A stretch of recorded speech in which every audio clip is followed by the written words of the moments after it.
começar o nosso culto, né? Já são 20 horas. Aqueles que aqui já se encontram, eu convido para que nós possamos ficar de pé e vamos orar, né?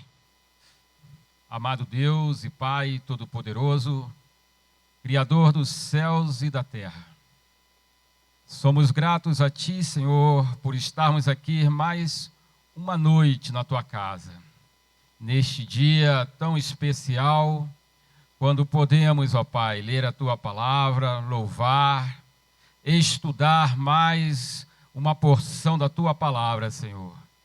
Abençoe nossos irmãos que aqui já se encontram, aqueles que ainda estão por chegar. Ó Senhor, vai abençoando também o nosso pastor presidente, a sua família. Somos gratos, ó Pai, porque o Senhor o levou e o trouxe. Agora também queremos agradecer pelas nossas vidas, pelo fôlego da vida que o Senhor nos dá. E temos fé, ó Pai, que o Senhor está no controle de tudo. Nada acontece se não for segundo a Tua permissão. Abençoa, Senhor, esta noite. Repreende, ó Pai, toda ação do maligno, toda potestade, todo principado, Senhor. Que o culto nesta noite possa estar no Teu controle e que nós possamos estar alerta, Senhor, dinâmicos e atento a tudo quanto for falado aqui nesta noite. Assim nós Te agradecemos por tudo, Senhor. Em o nome do Senhor Jesus. Amém. Vamos então, meus irmãos, nesta noite louvarmos o hino de número 75 da harpa cristã. A Orquestra Zaf com a oportunidade.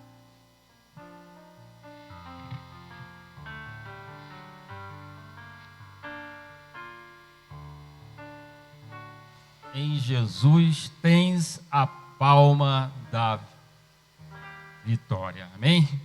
Glória a Deus.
Palma da vitória.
te espera a coroa. Tu podes vencer. Em Jesus tens a palma da vitória, minha alma, e também não se calma pelo sangue da cruz.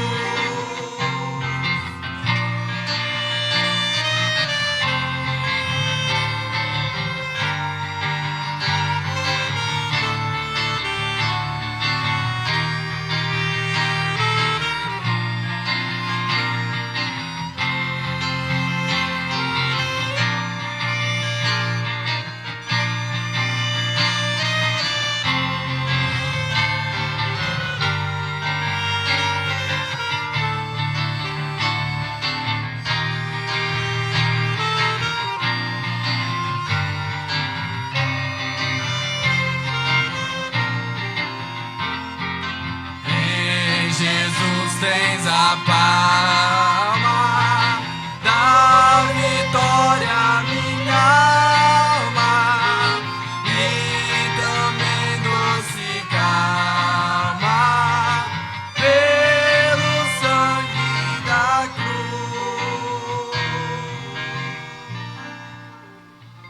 Aleluia, glórias a Deus. Então, meus irmãos, agora faremos a leitura da palavra do Senhor. E hoje a palavra do Senhor se encontra em Efésios, capítulo 6, versículo do 10 ao 18. Efésios, capítulo 6, versículo do 10 ao 18. Eu convido os irmãos que assim puderem ficar de pé para que nós possamos ler a palavra. Amém? Versículo de número 10. No demais, irmãos meus, fortalecei-vos no Senhor e na força do seu poder. Revesti-vos de toda a armadura de Deus, para que possais estar firmes contra as astutas ciladas do diabo. Porque não temos que lutar contra carne e sangue, mas sim contra os principados, contra as potestades, contra os príncipes das trevas deste século, contra as hostes espirituais da maldade nos lugares celestiais. Portanto, tomai toda a armadura de Deus, para que possais resistir no dia mau, e havendo feito tudo, ficar firmes. Estai, pois, firmes, tendo cingido os vossos lombos com a verdade e vestida a couraça da justiça, E calçados os pés na preparação do evangelho da paz. tomando, sobretudo, o escudo da fé, com o qual podereis apagar todos os dardos inflamados do maligno. Tomai também o capacete da salvação e a espada do Espírito, que é a palavra de Deus. Todos juntos, irmãos, orando em todo tempo, com toda oração e súplica no Espírito, e vigiando nisso com toda perseverança e súplica por todos os santos. Amém? Oremos então, meus irmãos. Amado Deus e Pai, mais uma vez entramos na Tua presença. Agradecemos, ó Pai, por este culto, este momento tão especial, quando aqui venhamos, ó Pai, na Tua presença, para nos revestirmos cada vez mais, Senhor, destas armaduras, ó Pai, que tanto nos fortalece, para que possamos, Senhor, resistir a esses dias difíceis. Abençoa, ó Pai, a cada irmão, a cada irmã, a cada jovem, a cada adolescente. Ó Deus, todas as crianças aqui que se fazem presente. Abençoa, Senhor, a cada um de nós. A todos aqueles que estão neste momento também acompanhando, ó Pai, assistindo esse culto. Abençoa, ó Pai, todos quantos nesta noite estão aguardando em Ti, Pai, um alívio, Senhor, uma saída, Senhor, para que possamos cada vez mais estarmos fortes, fortalecidos na Tua presença. Guarda-nos, Senhor, nesta noite. Fala conosco, fala com a Tua igreja, Pai. Assim nós Te agradecemos, em o nome santo do Senhor Jesus. Amém. Graças a Deus. Vos assentar, meus irmãos. Em prosseguimento, neste momento, faremos o momento do ofertório. Aqueles que assim estão aqui no nosso templo, que o coração sentisse em fazer uma adoração a Deus por meio dos seus dízimos e suas ofertas, que assim fiquem à vontade, que Deus vai recompensar e abençoar cada um de nós, amém? Deus abençoe a orquestra neste momento. Primeiro vamos ler a palavra do Senhor em Malaquias, capítulo 3, versículos de 10 ao 11, amém? Eu vou convidar a igreja mesmo a sentar para que nós possamos ler Malaquias, capítulo 3, versículo de 10 ao 11. Leremos então, meus irmãos, o versículo de número 10. Trazei todos os dízimos à casa do tesouro, para que haja mantimento na minha casa, e depois fazei prova de mim, diz o Senhor dos Exércitos, se eu não vos abrir as janelas do céu e não derramar sobre vós uma bênção tal, que dela vos advenha a maior abastança. E por causa de vós repreenderei o devorador, para que não vos consuma o fruto da terra, e a vide no campo não vos será estéril, diz o Senhor dos Exércitos. Amém? Então, os irmãos, assim, aqueles que puderem dizimar e ofertar para a obra do Senhor, fiquem à vontade. Amém? A Orquestra ZAF, mais uma vez, na oportunidade.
Aleluias.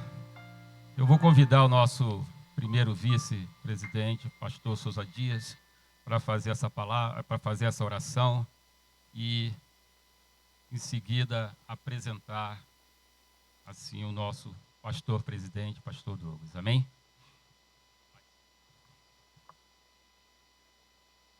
Saúdo a igreja com a paz do nosso Senhor Jesus. Amém? Vamos colocarmos em pé, igreja, em nome de Jesus, para juntos orarmos a Deus, apresentando a Deus dizimistas e ofertantes, e também nosso pastor Douglas, nosso presidente, que estará ministrando a palavra de Deus nos nossos corações. Oremos. Senhor nosso Deus e nosso Pai, entramos, Pai querido, mais uma vez na Tua presença. Primeiramente, ó Pai, para Te agradecer, Senhor, por aqueles que ofertaram, por aqueles que dizimaram em Tua casa. Que o Senhor venha abrir as janelas do céu, Senhor, como Tu prometes na Tua palavra. Abra mesmo, Senhor, abençoa os celeiros desta igreja, abençoa os celeiros deste irmão, desta irmã, daqueles que estão contribuindo também em casa. Oh, Pai Santo e querido, não deixe faltar o mantimento, não deixe faltar o pão de cada dia, Senhor, nos nossos celeiros. Abençoa mesmo, abra portas de emprego, abençoa, Pai, a nossa juventude, abençoa, Pai, o nosso povo que se chama pelo Teu nome. Nós somos carentes, ó Senhor, das Tuas bênçãos. Nós somos carentes, ó Deus, do Teu cuidado. Ó Santo Deus, ó Pai Santo e querido. Pai querido, agora Te apresentamos também, Senhor, o Teu servo, o nosso pastor presidente, o pastor Douglas, que vai ministrar a Tua palavra, o ensino bendito e maravilhoso, que esta palavra possa fazer morada, Senhor, nos nossos corações, para nós não virmos a pecar contra Ti. Fala poderosamente, ó Pai, com cada um de nós. Usa o Teu servo como sempre tem usado, e fica conosco, Senhor, e já Te agradecemos em o nome de Jesus. Amém. Anda em pé, vamos receber o nosso pastor.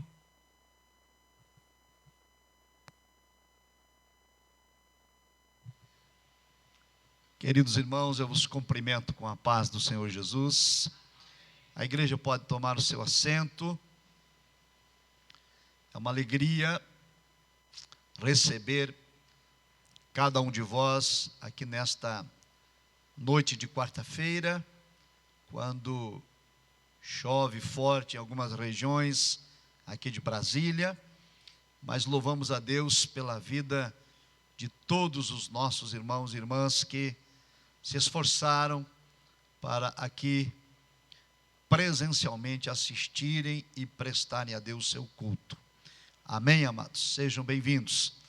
Quero também, mais uma vez, agradecer as orações da igreja. Nós estivemos nesse final de semana em 2 atividades, em escola bíblica, na cidade de Pouso Alegre, no estado de Minas Gerais, no sábado e no domingo, e na segunda e na terça, na cidade de Mauá, no estado de São Paulo, também ministrando ali a palavra de Deus. Agradecemos as orações, as intercessões da igreja, e o Senhor tem nos guardado e tem tido compaixão de nós. Também nós temos a alegria de receber mais uma vez entre nós, irmão Judson. Deus te abençoe, meu querido. Seja bem-vindo, em nome do Senhor Jesus. É uma satisfação tê-lo aqui conosco. Bem, amados, nós vamos então, sem perda de tempo, ler as Escrituras, meditar na palavra de Deus. Hoje, no livro de Juízes, no capítulo de número 7, aliás, capítulo de número 6 do livro de Juízes, a partir do versículo de número 11. É um texto bem conhecido, uma narrativa da ação divina.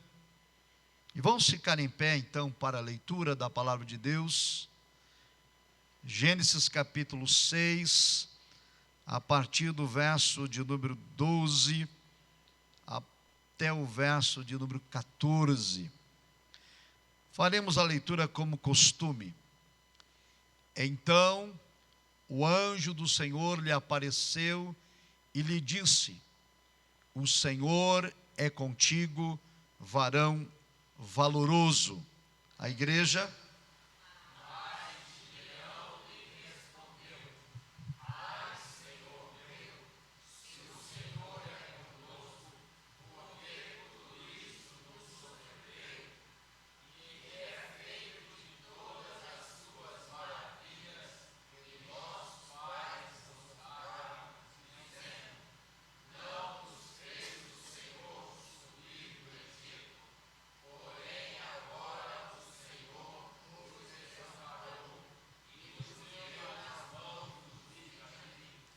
Juntos.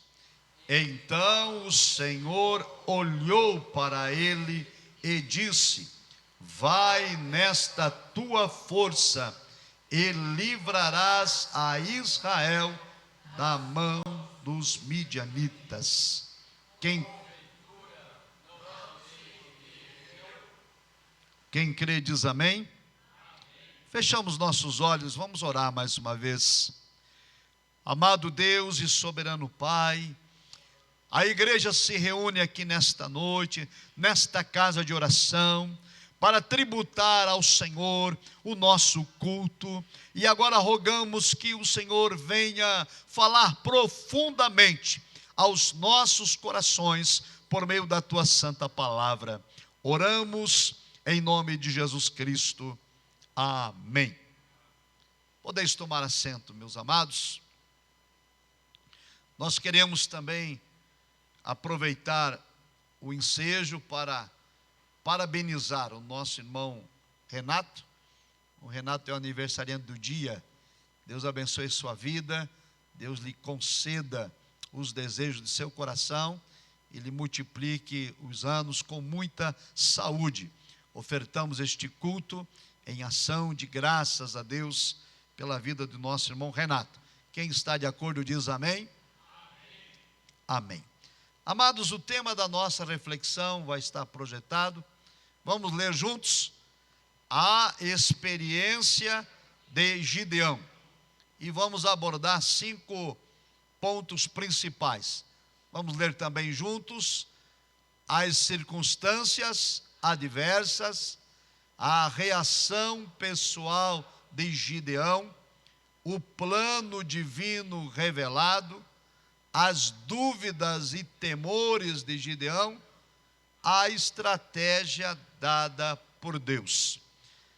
O ponto de número 1 trata do contexto histórico em que vive Gideão. Então vamos ler Juízes capítulo de número 6 e o versículo de número 1. Vai projetar aqui na tela e a igreja pode acompanhar. Os irmãos sabem que o livro de Juízes registra 350 anos aproximadamente da história da nação de Israel. E o texto diz, vamos ler juntos? Porém, os filhos de Israel fizeram o que parecia mal.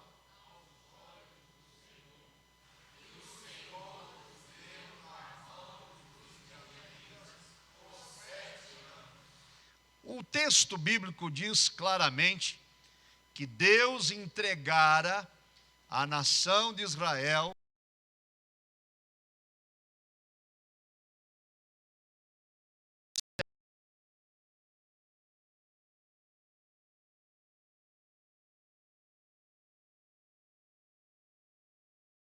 portanto, claramente de um juízo de Deus, de uma espada divina sobre a nação de Israel. E nesse contexto, vamos ler o versículo número 4, ainda no capítulo 6. Vamos ler, igreja? E punham-se contra eles em campo, e destruíam a novidade da terra, até chegarem a casa, e não deixavam mantimento em Israel, nem ovelhas, nem bois, nem jumentos. O texto bíblico aclareia que período da colheita, na época da safra, os israelitas não podiam desfrutar do resultado da sua semeadura, porque os midianitas invadiam a terra e o texto diz, destruíam a novidade, ou seja, o fruto. E não apenas o que era plantado, destruíam todo o mantimento, ovelhas, bois e jumentos. Perceberam a expressão? E diz, e não deixavam o mantimento em Israel. E qual é a consequência disso então, meus irmãos? Quem pode me ajudar? Qual é o resultado? O quê? Crise, fome, o que mais? Crise, fome, morte, doenças, enfermidades, medo, angústia, toda sorte de miséria que nós pudermos imaginar toma conta da nação de Israel. Vamos continuar lendo, versículo de número 6, e aí encerramos o ponto 1, que diz aí, assim Israel empobreceu muito pela presença dos midianitas. Então os filhos de Israel clamaram ao Senhor.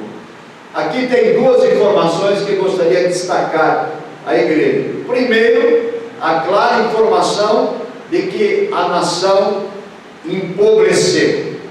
Houve uma crise econômica tão grande que todos ficaram pobres. Vê o que o texto diz? Israel empobreceu. Miséria total.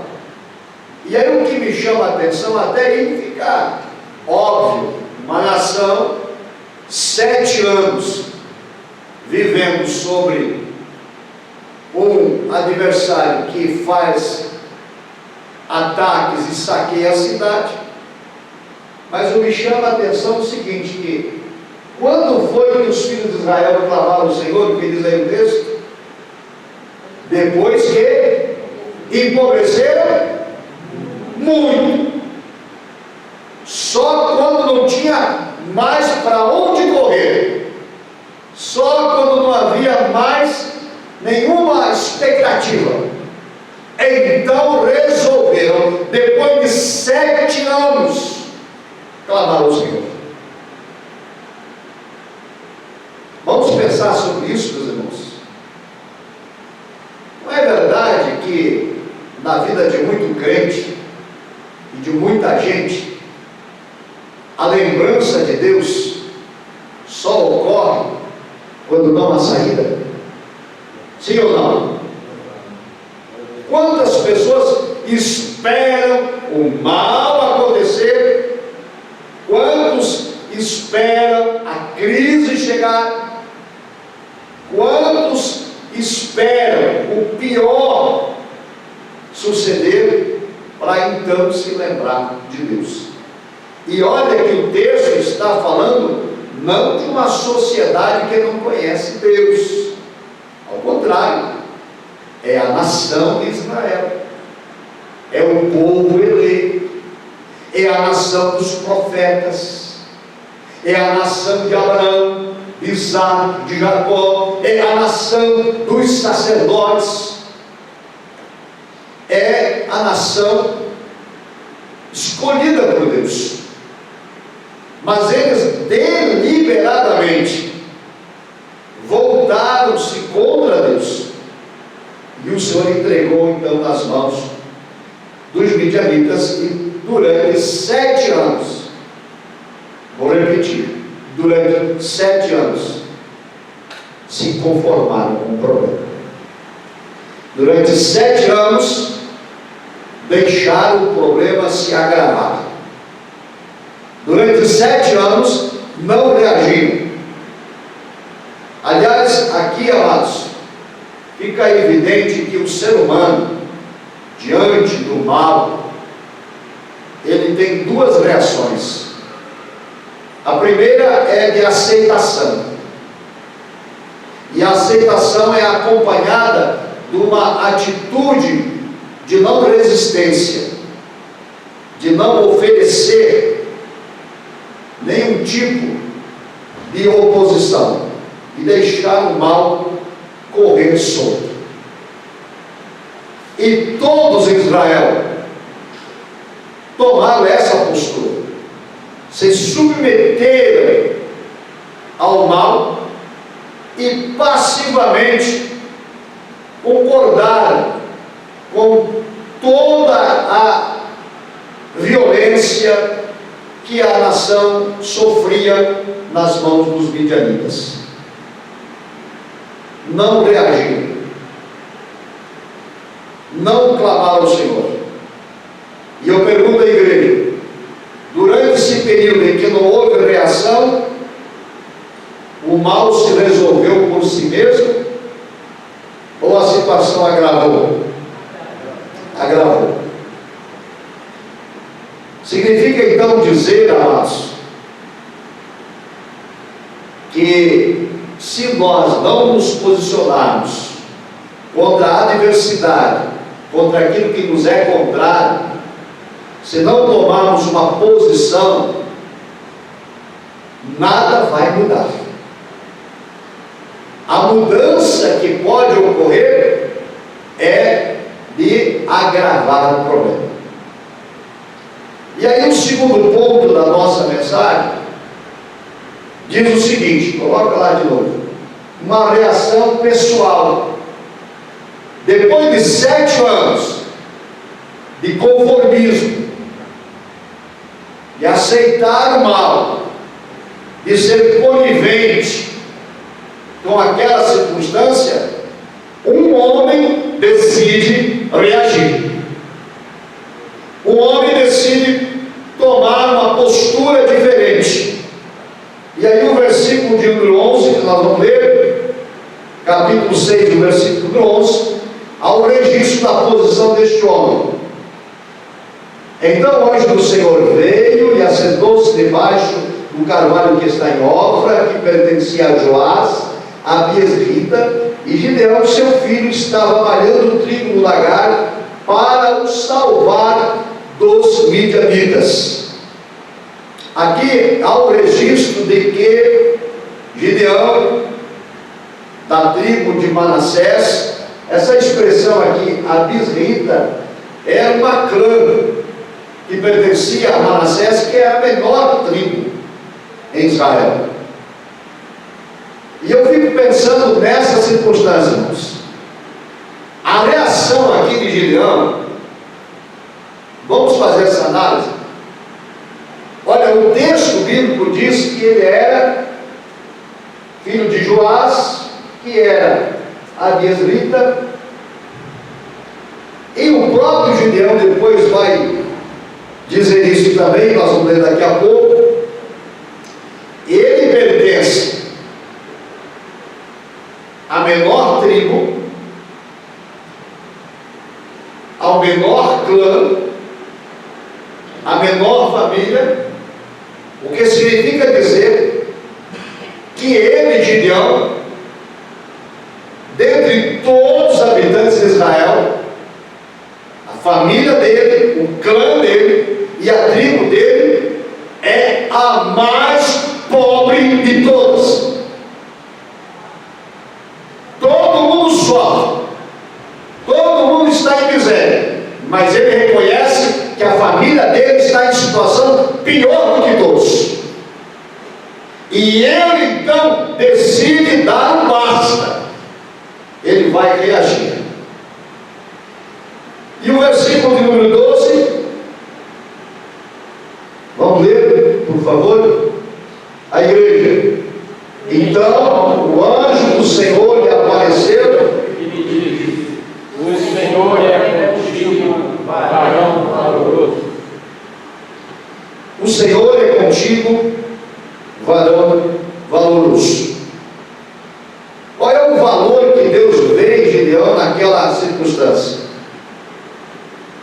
valor está no fato de ter tomado uma atitude. Pare para pensar comigo. O que leva um homem, pai de família,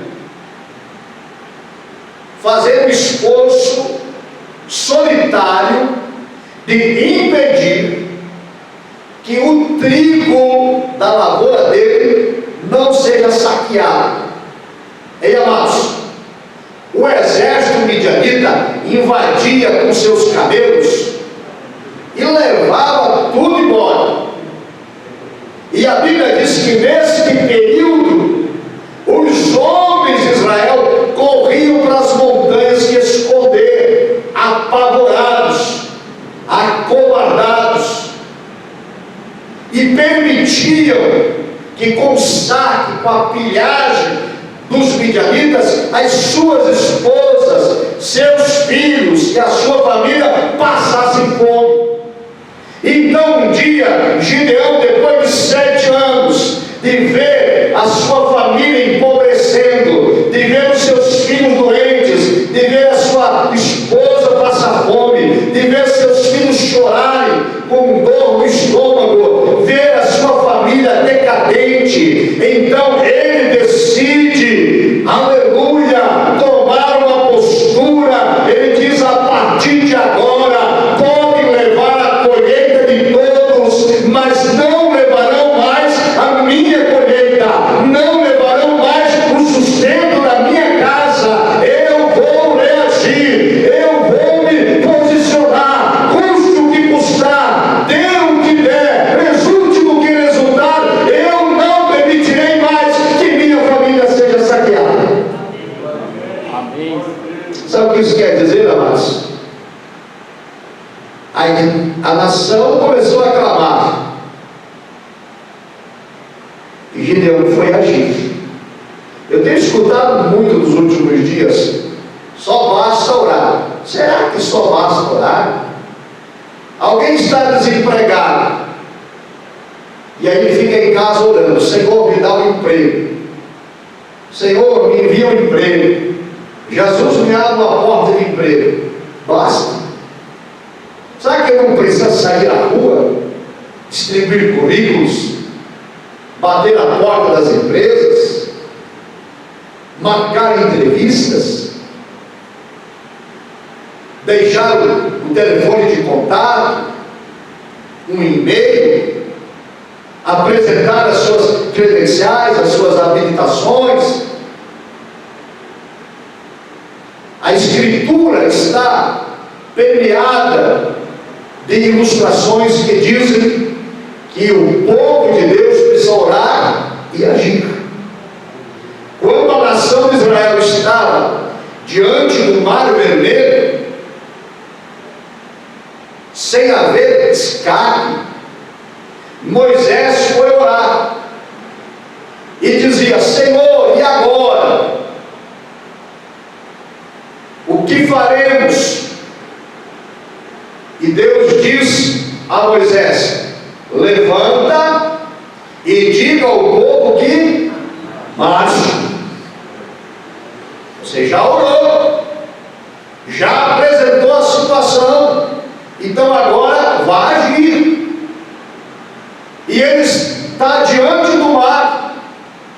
Agir como?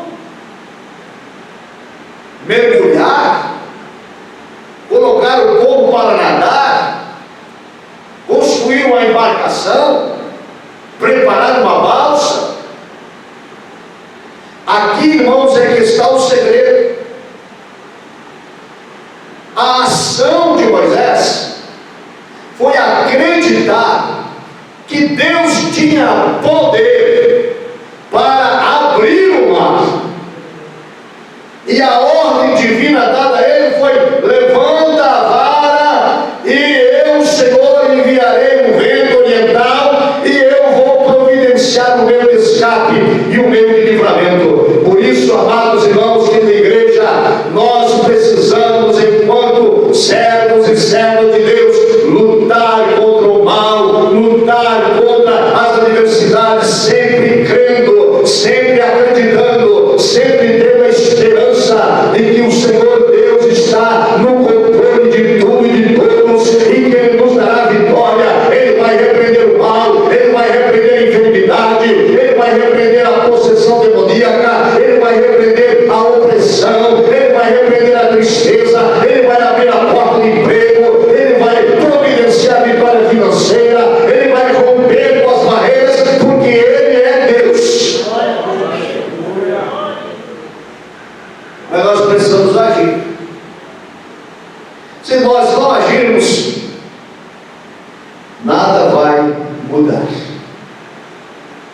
Gideão agiu. E Deus então lhe faz uma proposta. Vamos ver o plano. Vamos ver o plano de Deus para com ele. Versículo de número 14, que nós lemos há pouco. Vamos ler de novo? Então o Senhor olhou para ele e disse: Nesta força você livrarás a Israel da mão dos midianitas, porventura não te enviei eu? Qual que é o plano divino para com Gideão? Ele planejara no privado salvar a casa dele, família dele. O projeto de Gideão era reagir contra os midianitas em benefício da sua casa. Por isso ele estava malhando trigo. Mas Deus disse: Gideão, o meu projeto contigo é bem maior.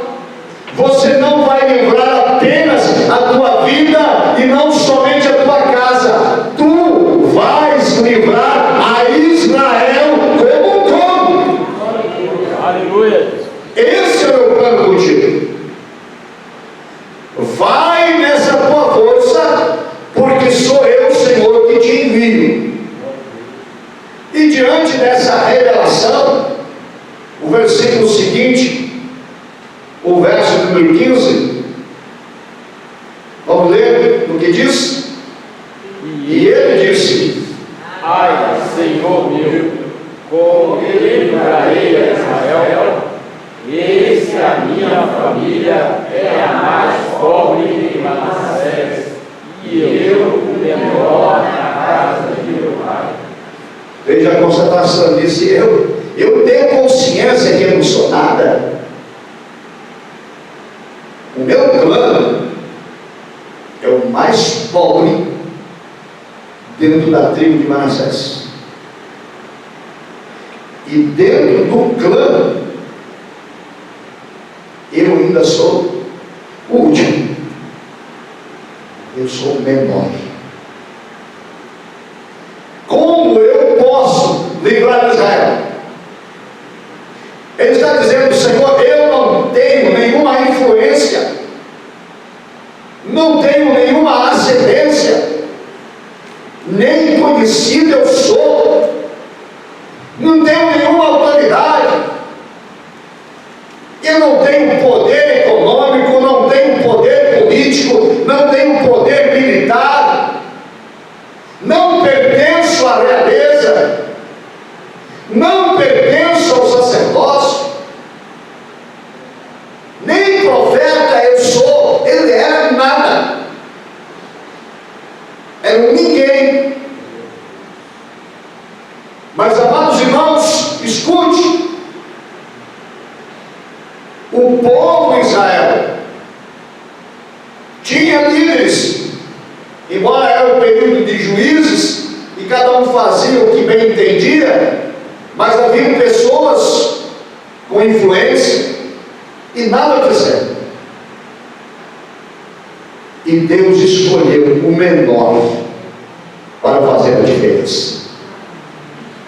E se nós olharmos, amados irmãos, para a nossa pouca força, olharmos para a nossa influência, nós ficaremos desanimados, desestimulados e vamos aceitar passivamente o mal que marcha contra nós. Mas se reagirmos tal qual Gideão, Deus pode revelar o seu plano divino e nos levantar como instrumento para mudar a história de uma nação inteira.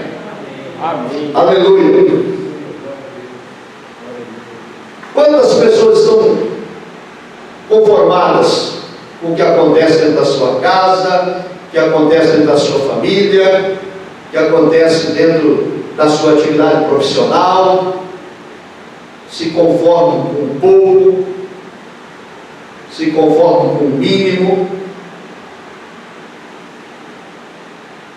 A Escritura, da qual estamos estudando aqui nesta noite, nos dá o exemplo de um homem que não se conformou e que reagiu. E a reação daquele homem não foi desprezada. Deus não o repreendeu. O Senhor não o reprovou. Deus não considerou a reação de Gideão como afronta ao desígnio divino. Significa dizer que no plano de Deus havia uma expectativa de espera, porque Deus queria usar alguém para mudar aquela circunstância, e o Senhor ficou aguardando até que alguém reagisse. Será, meu amado irmão, minha querida irmã, que Deus não está esperando e falando e se revelando pela sua palavra a mim e a você, para contar conosco, para fazer a diferença lá na nossa casa, lá na nossa família, lá no local de trabalho, onde quer que colocarmos a planta de nosso pé? O Senhor Deus não olha para a nossa pouca força, nem olha para o nosso poder econômico, nem tampouco para a influência que possamos exercer politicamente. Deus olha para a nossa atitude. E o Senhor disse a Gideão: o Senhor é contigo, varão valoroso, vai nesta força. Então, alguma coisa precisava acontecer. Vamos ler o versículo 25, 6 e 25. A igreja pode ler. E aconteceu naquela mesma noite que o Senhor lhe disse: toma o boi de teu pai, a saber, o segundo boi de 7 anos, e derriba o altar de Baal, que é de teu pai, e corta o osso que estava ao pé dele. Perceberam o que Deus está mandando Gideão fazer, irmãos?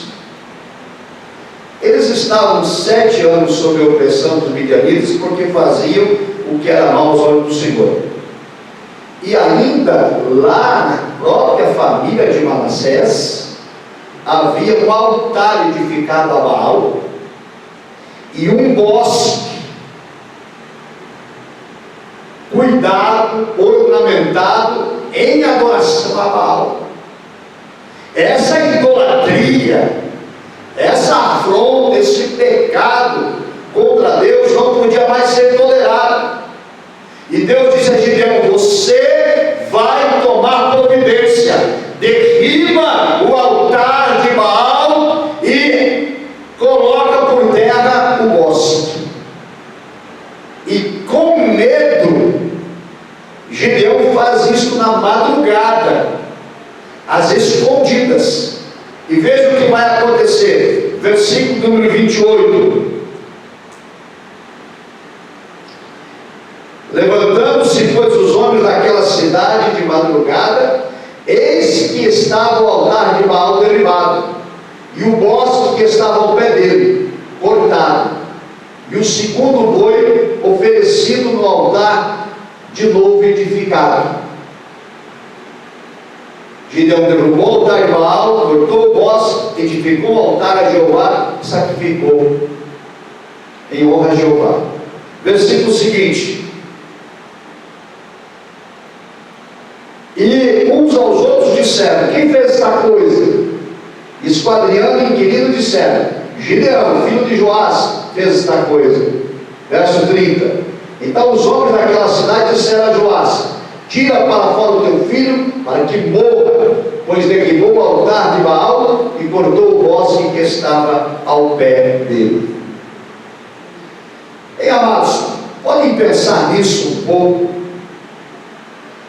Miséria, fome, angústia, morte. Mas o povo ainda quer continuar no pecado, ainda na idolatria a Baal. E agora pretende matar a Gideão, porque ele rompera com a idolatria.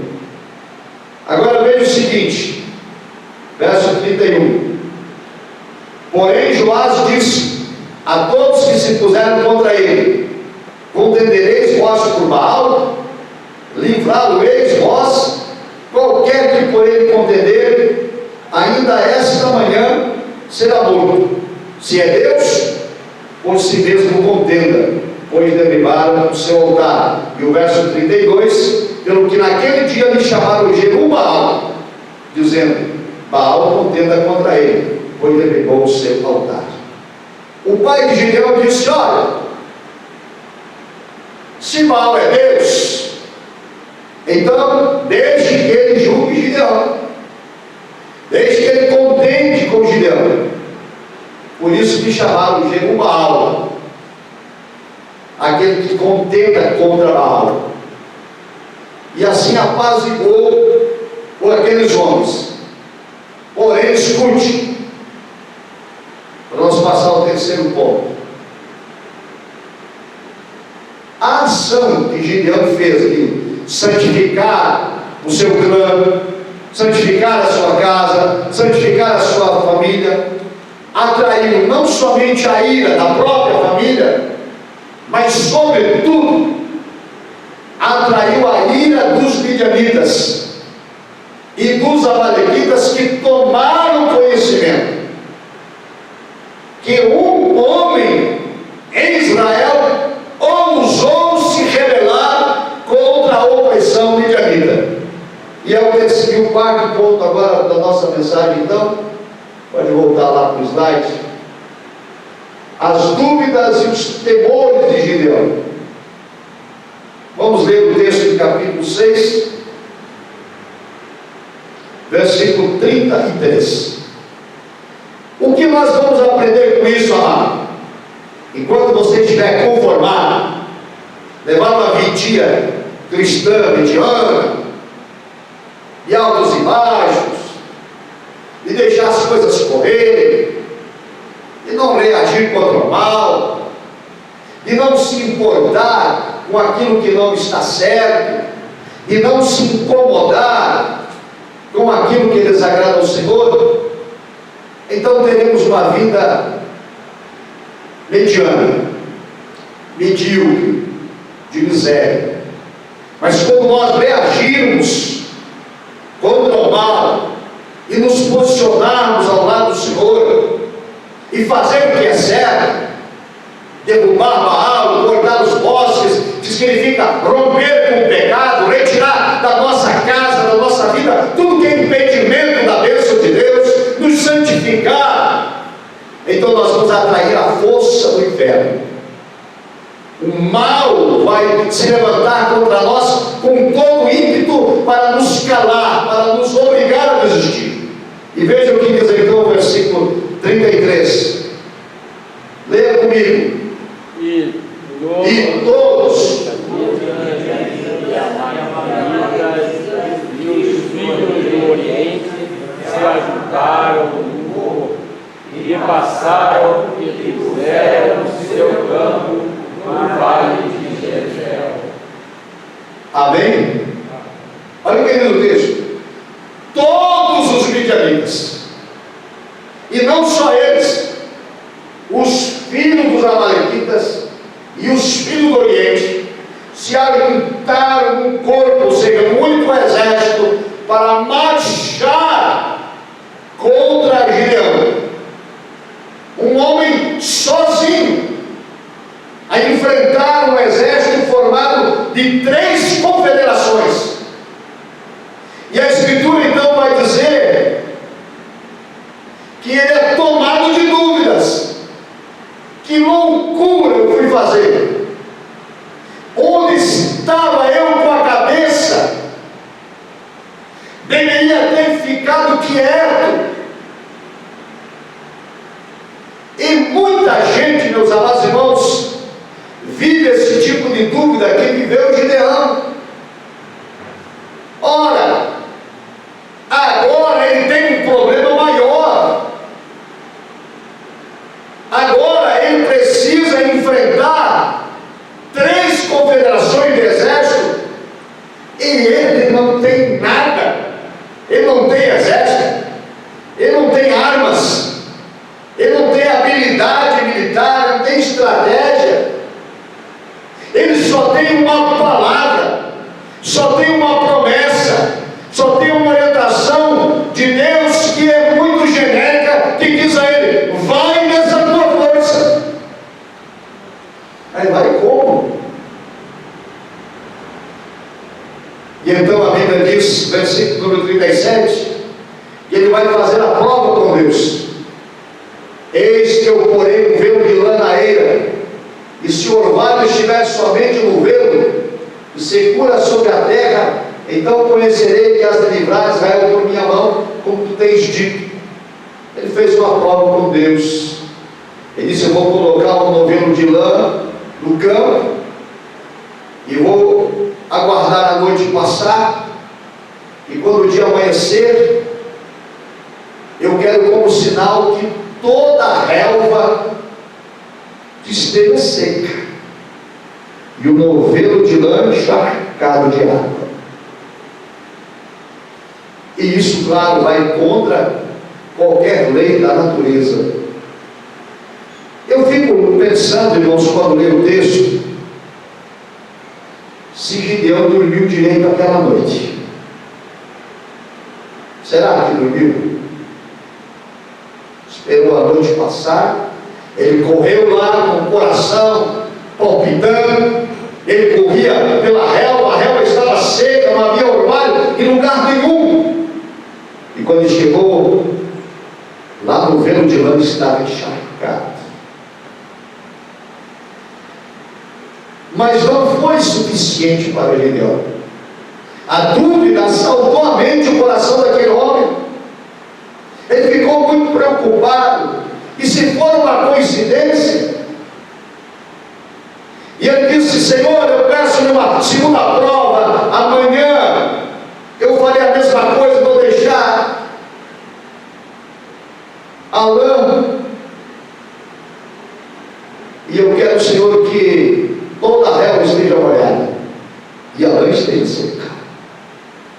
E Deus atendeu, de modo que no dia seguinte ele corria na relva, seus pés deslizavam na relva molhada e encontrou um novelo seco. E então teve certeza de que Deus estava naquele negócio. Eu quero perguntar à igreja aqui nesta noite, os irmãos que estão online: será que nós temos essa intimidade com Deus? Temos essa comunhão com o Senhor?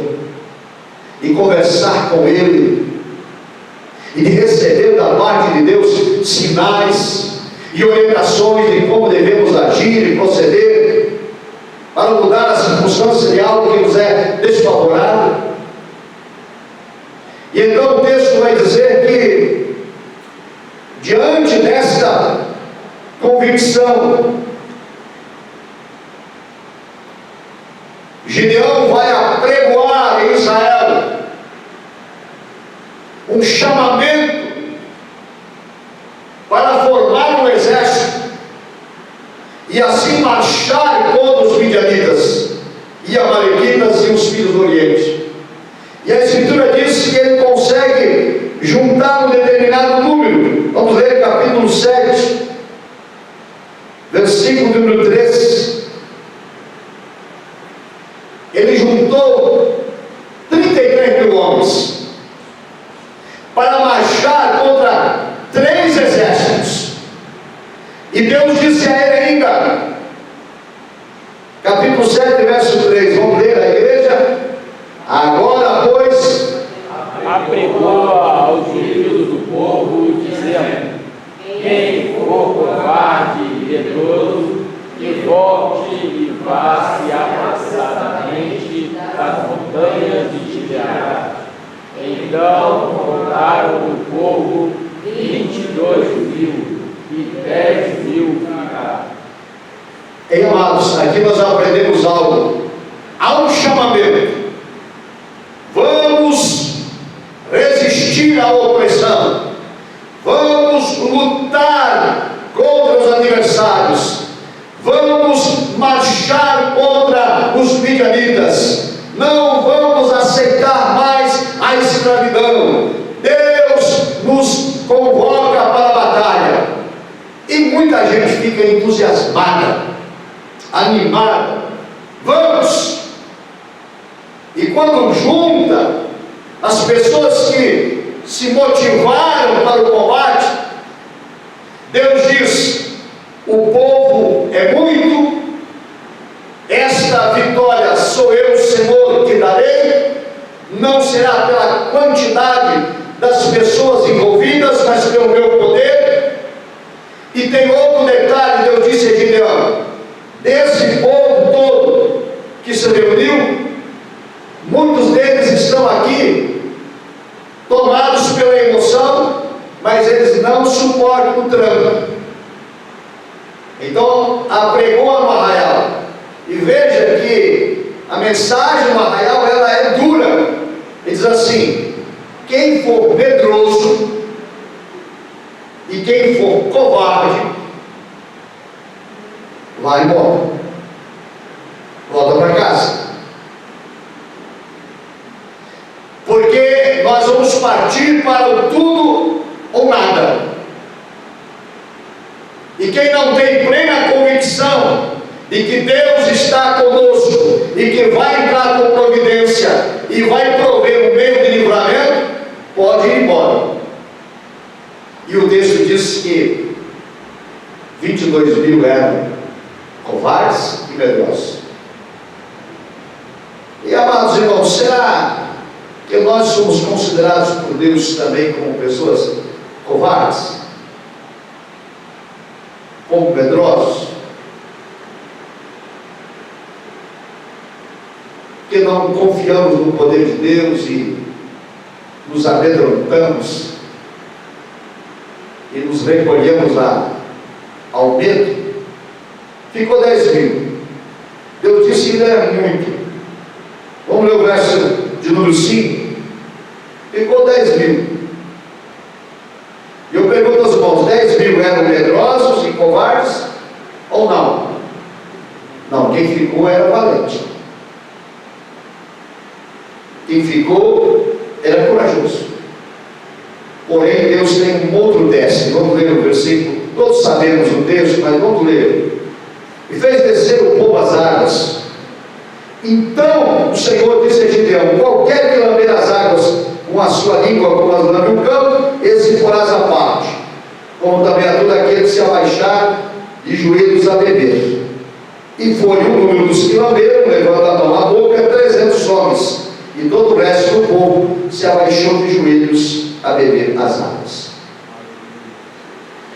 Aqui a Escritura diz que não basta valentia, não basta ousadia, não basta coragem, é preciso ter vigilância, é preciso ter discernimento, é preciso ter sabedoria, é preciso estar atento, é preciso estar apercebido, é preciso fazer avaliação, é preciso agir, não apenas no ímpeto da coragem ou da valentia, mas é preciso agir com sabedoria. Então sobraram apenas 300. Agora, amados irmãos,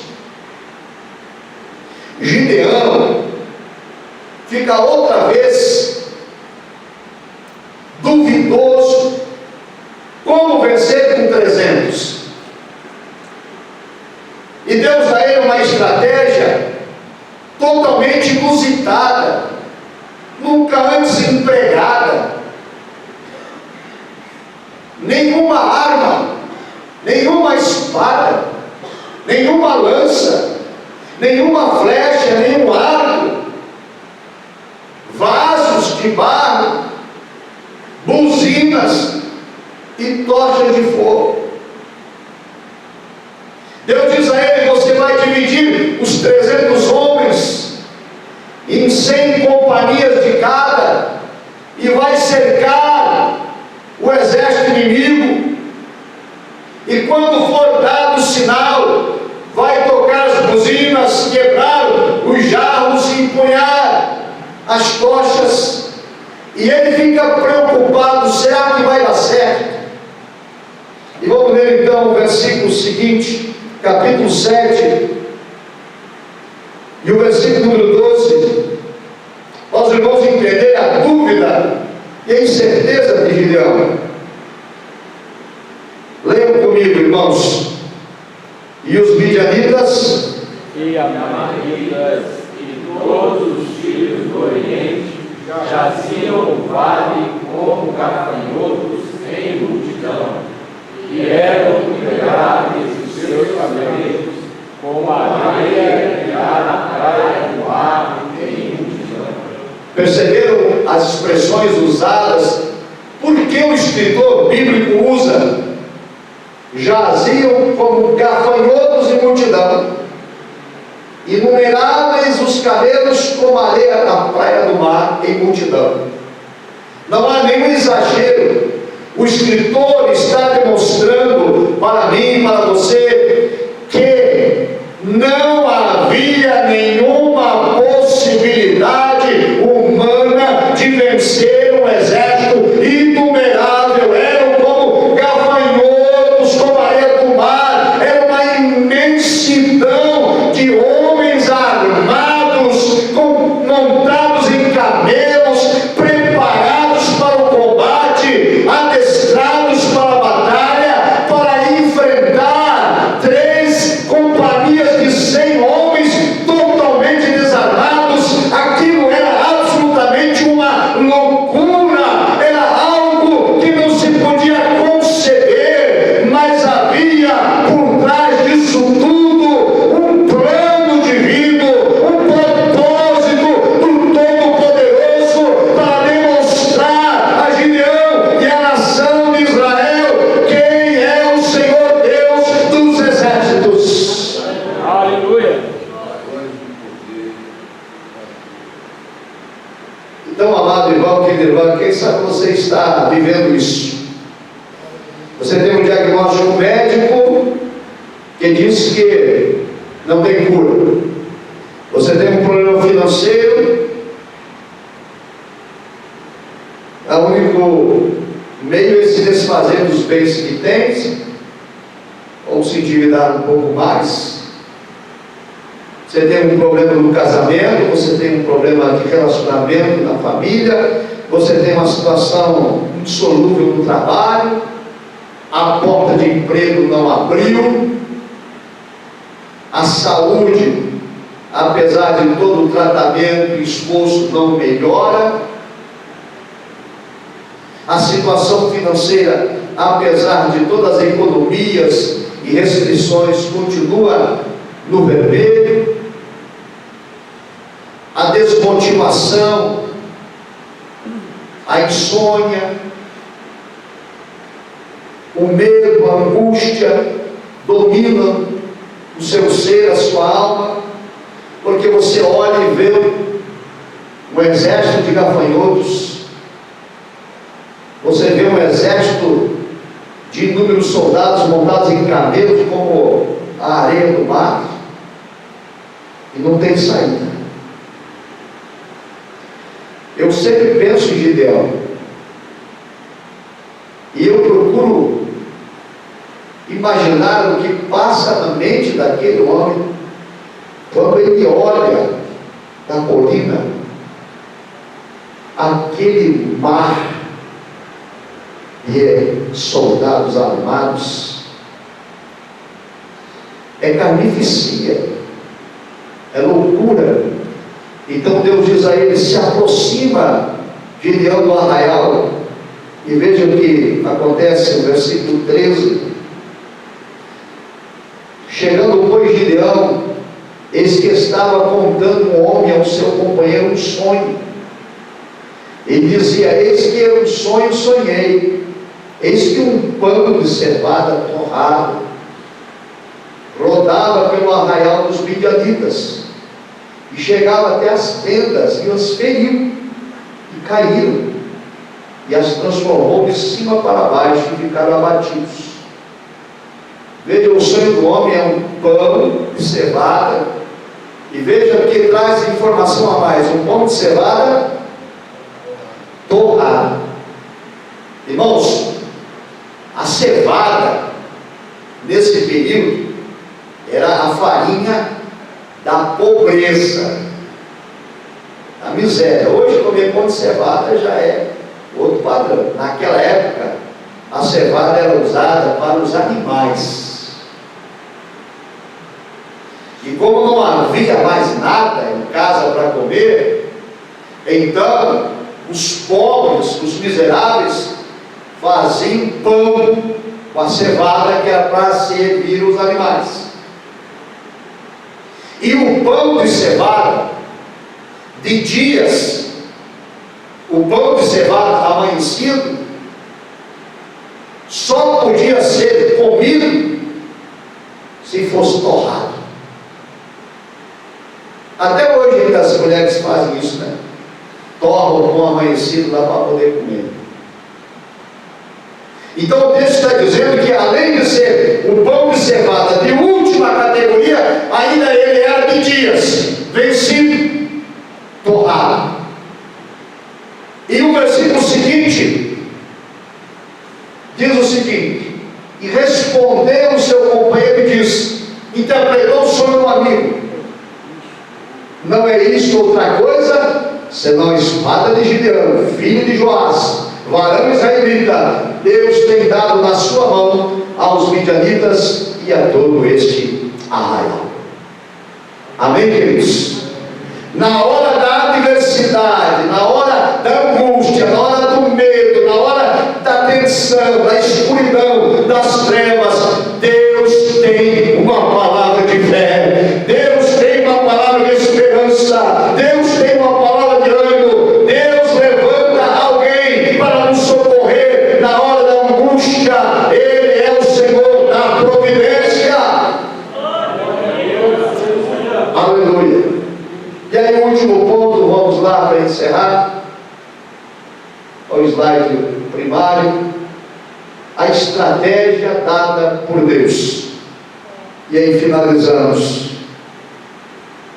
Depois de ouvir esse sonho e a explicação do sonho, então o versículo 16 do capítulo 7 diz: repartiu os 300 homens em 13 esquadrões, deu-lhes a cada um nas suas mãos buzinas e cântaros vazios, com tochas deles acesas, e disse-lhes: olhai para mim e fazei como eu fizer. E eis que, chegando eu ao extremo do arraial, será que, como eu fizer, assim farei vós.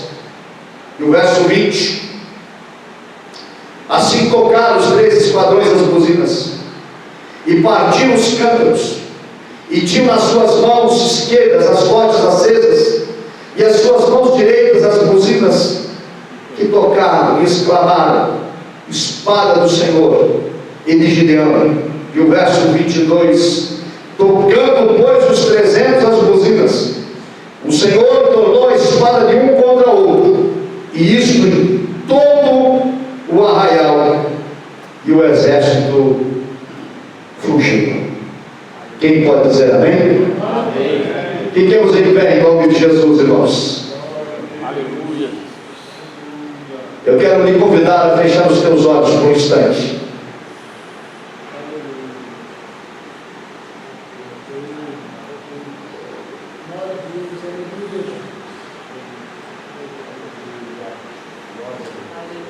Há um exército inimigo que cerca o Brasil. Há um exército inimigo que cerca a nação. Há um exército inimigo que cerca Brasília. Há um exército inimigo que cerca a sua família. Há um exército inimigo que cerca a sua casa. O exército é poderoso, enorme, numeroso.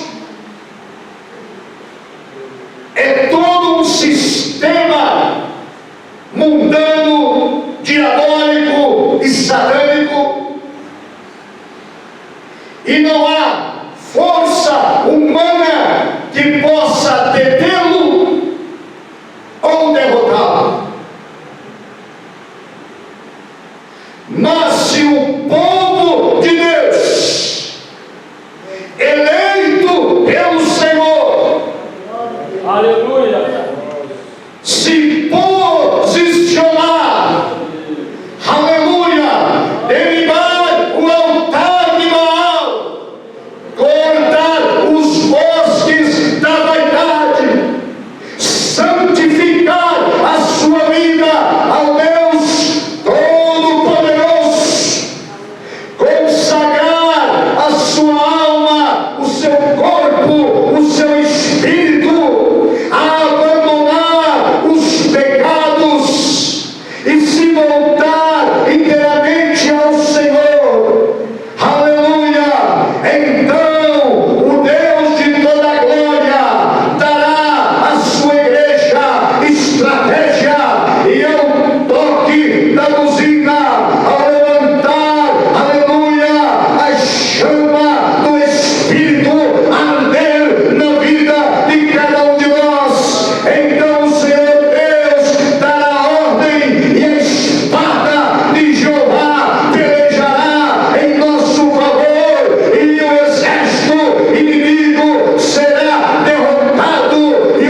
vencerás, o seu sangue vencerá, vencerá, vencerá, sempre vencerá. É Jesus que opera, novas forças dá, e quem nele espera sempre vencerá. Quem crê diz amém? Assentai-vos, meus amados irmãos. A Deus toda a glória, a Ele toda a honra, todo o louvor. A sua palavra é fiel, é verdadeira, ela não volta vazia. Precisamos aprender com as Escrituras. A palavra diz que tudo quanto foi escrito para o nosso ensino está escrito. Louvado seja Deus. Nós agradecemos a presença de todos os nossos irmãos. Queremos registrar aqui a nossa alegria em receber o nosso irmão, o Everton. Levanta a sua mão aí, onde está o nosso irmão, está aqui. Deus lhe abençoe. Ele reconciliou-se com Cristo no domingo passado e está conosco no culto. Glória a Deus por isso. A irmã Ivanilda Maria pede orações em favor da sua filha Larissa, que será submetida a uma cirurgia no dia de amanhã. Vamos orar ao Senhor. Nós também queremos agradecer a todos os pais que trouxeram seus filhos e filhas para a atividade que está ocorrendo ali no segundo andar. Um momento especial para os meninos e meninas, o coquetel dos príncipes e princesas mirins, uma oportunidade de nossos filhos participarem de uma programação diferente.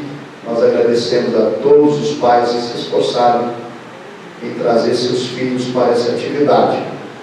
Nós mais uma vez queremos parabenizar o nosso irmão Renato pelo seu aniversário. Que Deus lhe abençoe rica e poderosamente.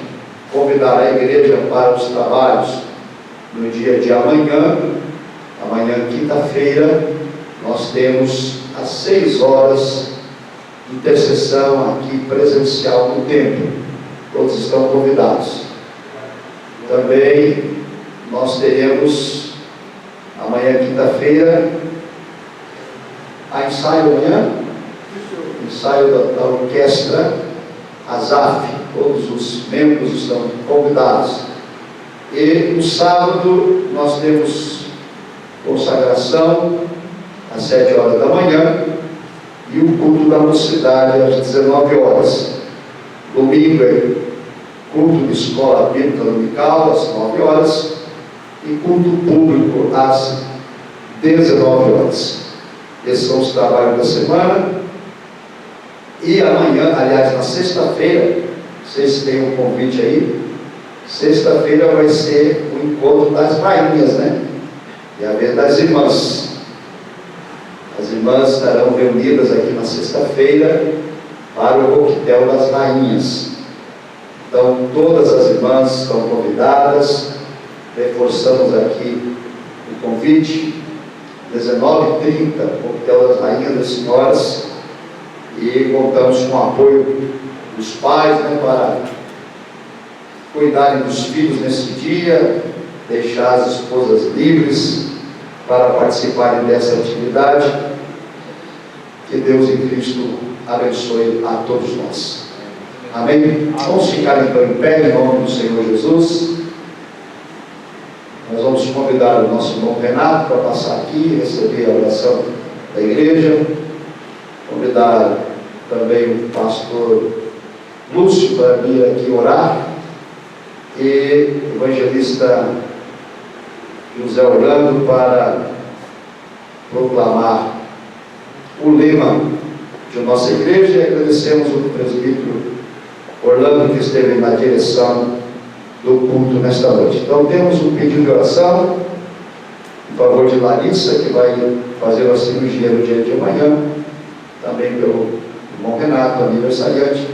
E vamos continuar orando, irmãos, pela sede própria de nossa igreja. Nós estamos aguardando em Deus essa bênção, não deixe de orar em nome de Jesus. Graças a Deus, cumprimento a igreja com a paz do Senhor. Amém? Oremos a Deus, vamos estender nossas mãos, vamos orar mais uma vez, vamos clamar ao Senhor, orar pela cirurgia da Larissa, pelo aniversariante, e vamos interceder mais uma vez pelo nosso Brasil. Amém, irmãos? Eu ainda acredito que tem algo de Deus por vir aí. Amém? Eu acredito nisso, irmãos.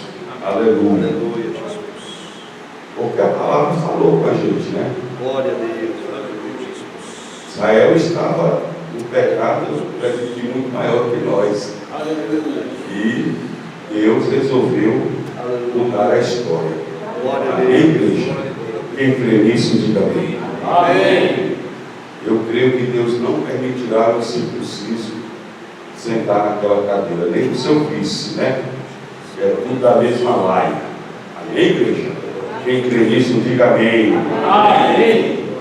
Soberano Deus, eterno Pai, estamos aqui na tua presença, ó Deus de Deus. Aprendemos de uma maneira profunda, de uma maneira espetacular, acerca dos teus feitos, ó Pai, acerca de nos colocarmos na posição, confiarmos em Ti, ó Pai, ó Deus Todo-Poderoso, meu Deus, cremos, ó Pai, que a última palavra é do Senhor, e que o Senhor não trabalha com grandeza, com coisas grandes, o Senhor trabalha, ó Pai querido, é com quem crê, é com quem se coloca na brecha, na posição, quem coloca a vida no altar em santidade. O Senhor se agrada, o Senhor muda a história, o Senhor alvora a bandeira da vitória.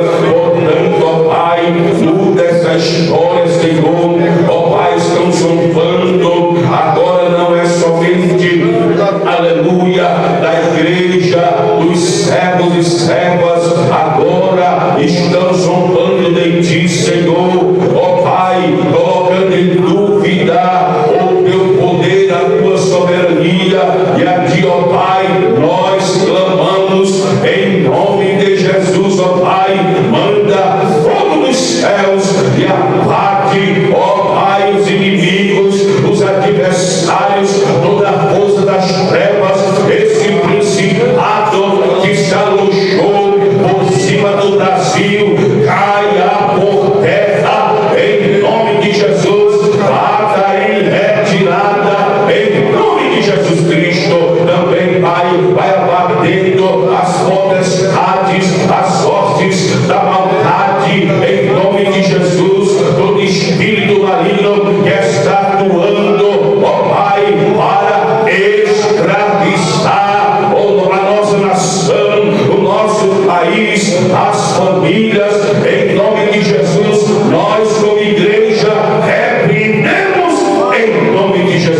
Todos juntos, irmãos, o lema.